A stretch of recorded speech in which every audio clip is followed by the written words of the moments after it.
And the paper on memes talked about how there are memes that need to modify their environment in order to survive. And I feel like in a beautiful environment, those memes would survive better. So if somebody's having sort of altruistic and spiritual memes come through them and they're in a beautiful place, that's going to be more sustainable than, say, if one's walking down the most poverty-stricken street in their city. And I also feel those sorts of memes are going to alter the environment, and that's what I talk about with the neurotribe of bipolar, is that it's actually trying to change the environment to actually have one be able to sustain those perceptions. And I feel like one of the most fundamental things about the whole process is that it's trying to restore us to learning. The whole process of bipolar is a learning process for sure. And we usually learn about it in terms of illness. And then I think that actually collapses the infinite unfolding learning process that it's supposed to be. Because it's then, oh, I'm this person with this mental illness and these are my symptoms, instead of it's just all unfolding and constantly learning and new insights and perceptions all the time. And I wrote down that there's no separate person with a mental illness. The fact that we think we're separate people is the mental illness.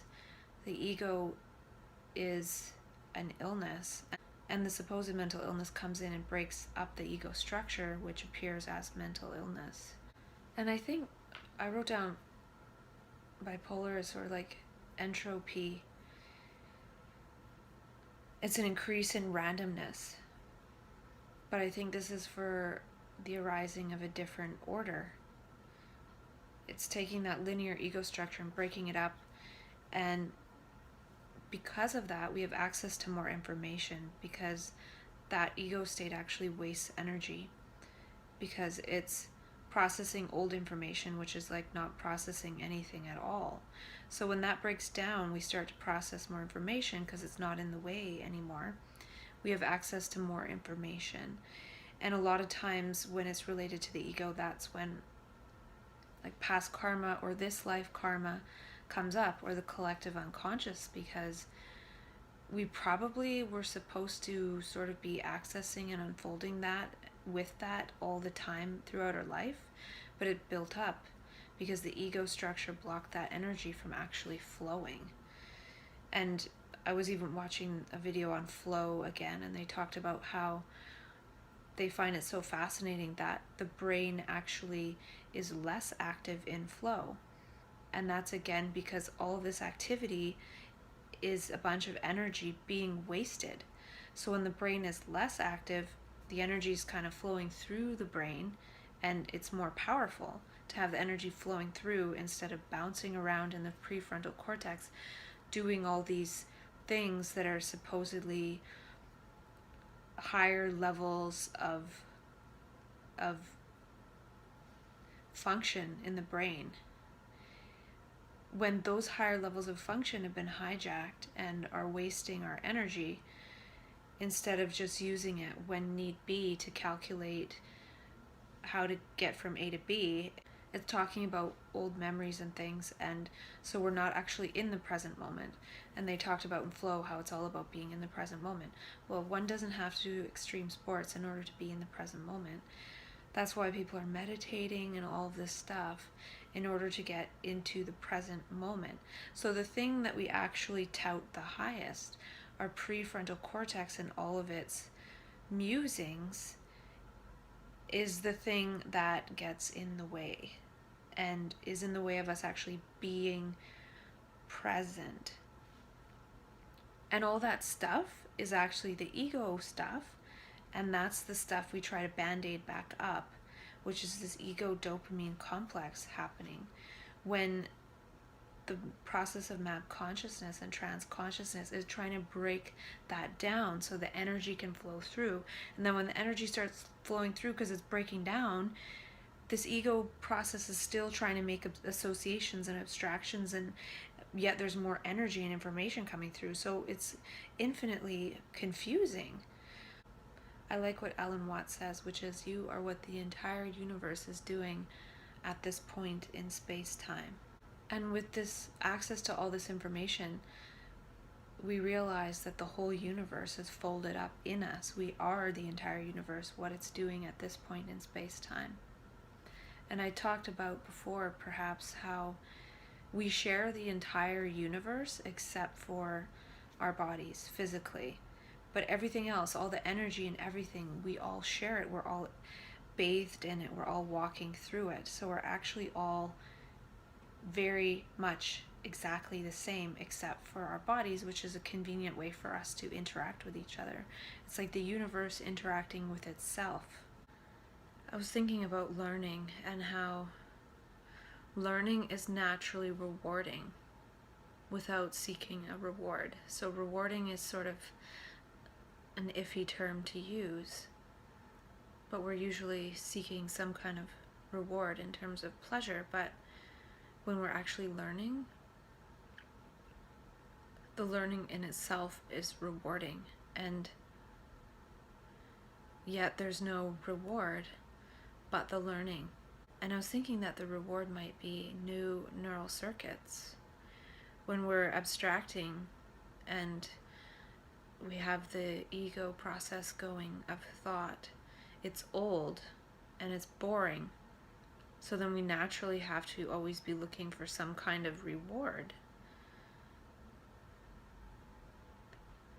instead of actually learning moment to moment, which is a naturally rewarding thing. It's naturally rewarding to children to learn. They don't need a cookie every time they learn the most mundane thing. So I feel like because we've stopped learning, we start earning. We start looking for rewards through money, through dopamine. And learning requires perception. It requires being able to see. And it's difficult to see if we have all this me on our mind screen. The me can't learn. It can only accumulate new bits to itself, which only strengthens the me, which blocks learning. And so perception as seeing, as understanding, gives us energy, and I feel like that energy probably goes towards creating new brain circuits. And that's why in bipolar it's like this hyper learning state. It's this very energetic state, and that energy is trying to create new neural circuits, to create these new neural pathways for us to actually live and see and perceive and experience and be in a different reality.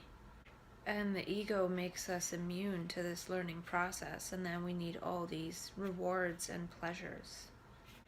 And this perception, this seeing in a new way, is actually the energy required to rewire the brain. I was also thinking of map consciousness and trance consciousness as sort of a wisdom tradition. It's like this new way of being, and there's like this whole philosophy around it, and there's this whole context around it that needs to be unfolded, this whole context of being part of this neurotribe, as opposed to just having the context of me with my mental illness. By being in society, there needs to be a me with a mental illness, because that's how society understands it. Whereas if one is part of the neurotribe, one moves towards actually creating other dimensions of society that are more specific to that way of perceiving and being. Instead of saying, I'm going to remain in society with my mental illness, I'm going to create outside of society, so then I don't actually experience it myself as being mentally ill, because I'm not bumping up against these things that are basically against my neurology. People use the term that's against my religion. Well, it could be that's against my neurology. And another thing is we don't realize that we are a source of information for ourselves by reading reality. And we can actually grow our brain. Our brain can be a seed of the mind, and we can grow our brain to be in alignment with the collective mind. And I feel like thinking about oneself is misusing thinking, because thinking is actually part of being able to communicate insight, which is seeing and understanding something new. And so one might see and understand something holistically in a flash, but then it takes supposed thinking to unfold that and speak it out and communicate it out. So we can create new memes. And that's the endomimetics and the epimimetics. And when we do that, we create new neurology, and we create new genes as well. And it's not about believing, but seeing for oneself. An ego might need to believe something, but when the learning process is activated, one can see things for oneself and there's no belief required. I feel like it's important to unfold one's own meaning in self-dialogue and eventually dialogue. Otherwise, we're closed loops. And when we're closed loops, our energy is not available for the greater system of humanity, for human consciousness. It's almost like that neurotribe is not part of the conversation. And then by having all these closed loops, one isn't unfolding context for the greater complexity of humanity. And so it makes sense that some of those closed loops would go towards randomness and entropy in order to actually maximize complexity of the system. Because systems have to move towards maximum complexity. And if everybody is more machine-like and robotic and just going about their little habitual things, that is not maximizing complexity. So some ego habit structures break down, and then they're changing the dynamic of the system. But then people who are in the ecosystem, trained as professionals, try to get people back into this little system of habit. And the process of map consciousness is trying to connect us as human beings in dialogue. And we've been turned into bio-machines when we're supposed to be dynamic learners, information processors, unfolders. The ego consciousness is sort of like if we had a space probe that could go throughout the universe infinitely. The ego equivalent would be like sending the probe to Saturn and then just getting it to go around Saturn for all eternity in a loop. And then we start to think that the only thing out there is Saturn, and that the space probe is Saturn, whereas it could go anywhere.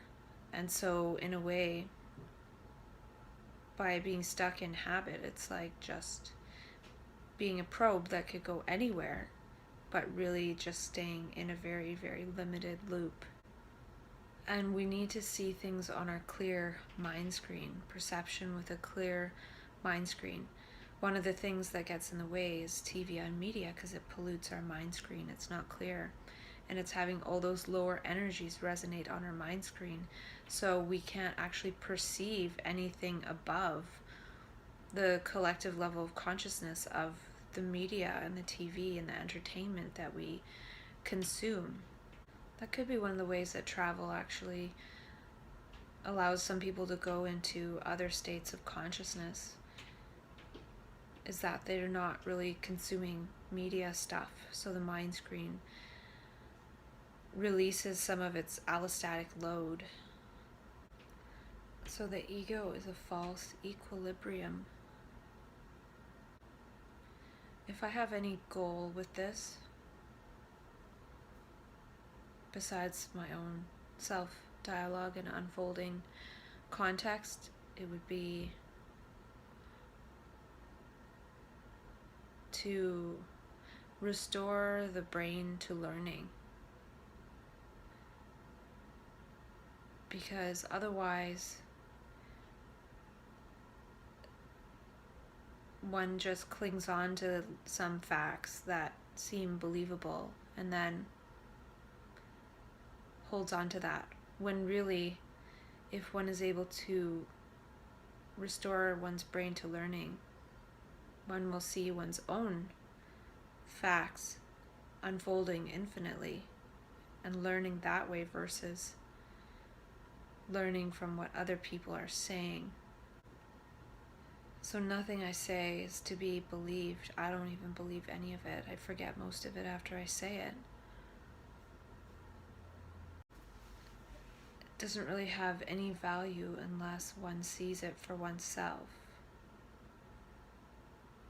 And I think that's what I've learned through this process so far, is that the brain can just keep learning without accumulating.